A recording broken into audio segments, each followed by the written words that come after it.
आजही आपण बघतोय हा प्रशासनामधला वाद खरं तर न सुटणार आहे। प्रवाशांच्या काय प्रतिक्रिया आहेत? प्रवासी जे आहेत ते तिथं 10 वाजेपासून आहेत, त्यांना या सगळ्या वादात यांना बोलवण्यासाठी पोलिसांनी या ठिकाणी आपल्या अधिकाऱ्याला पाठवलेलं आहे। त्याच्यामुळे नक्कीच आता पुढे काय होणार याच्याबद्दल साशंकता आहे, कारण हीच लोकल सोडावी असा लोकांचा अट्टहास आहे। कारण अंबरनाथ आणि बदलापूरला लोकांना जायचं आहे, अतिशय लांबचा प्रवास करायचा आहे, जवळपास 1.5 तास लागतात या प्रवासासाठी। घोषणा या ठिकाणी ज्या आहेत त्या प्रवाशांकडून दिल्या जात असल्याचं देखील स्पष्ट होतं। आपण बघतो की या ठिकाणी प्रवाशांकडून या ठिकाणी प्रवासी काय म्हणतात, डोक्याला हात मारतायत प्रवासी। मुंबई ही देशाची आर्थिक राजधानी आहे, बरोबर आहे, आणि देशाची आर्थिक राजधानी जर 2 इंच पाणी भरल्यानंतर जर ठप्प होते तर हा कारभार कसा चालवेल, हा राष्ट्र कसं चालेल हे आम्हाला माहित नाही। आम्ही चाकरमानी लोक आहोत, आम्ही रोज सकाळी कामावर जातो, रोज रात्री घरी येतो, आम्हाला फक्त 4 तास मिळतात घरी झोपायला, बाकी सगळा प्रवास हा आमचा लोकल ट्रेनमध्ये असतो। पण आज ही लोकल ट्रेन फक्त 2 इंच पाणी भरल्यामुळे ठप्प झालेली आहे।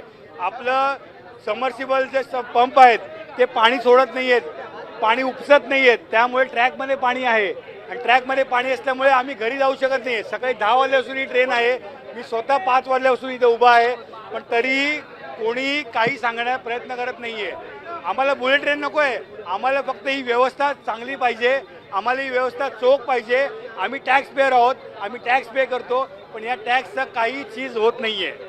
टॅक्स पेअर आहे आणि काहीच चीज होत नसल्याचं या ठिकाणी प्रवाशांचं म्हणणं आहे। तुम्ही काय सांगाल, कधीपासून अडकलात आणि आता नेमकं काय वाटतं? मी कल्याणवरून जॉबला येतो, मी सकाळी 10:50 ची ट्रेन आहे, मी इथं 11 वाजल्यापासून या ट्रेनमध्ये आहे। गेले आता 9 तास झालेले आहेत।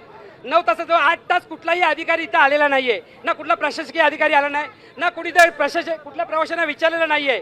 मी आता सर्व प्रवाशांचे हाल बघता, इथल्या स्थानिक आमदार आमचे जनसामान्यांचे महेशदादा सावंत यांना कॉन्टॅक्ट केला, त्यांनी 1 मिनिटाचा विलंब न लावता एवढ्या पासून ती इथं प्रवासी धावत आले। आमदार आले पण रेल्वेचे अधिकारी आले होते का?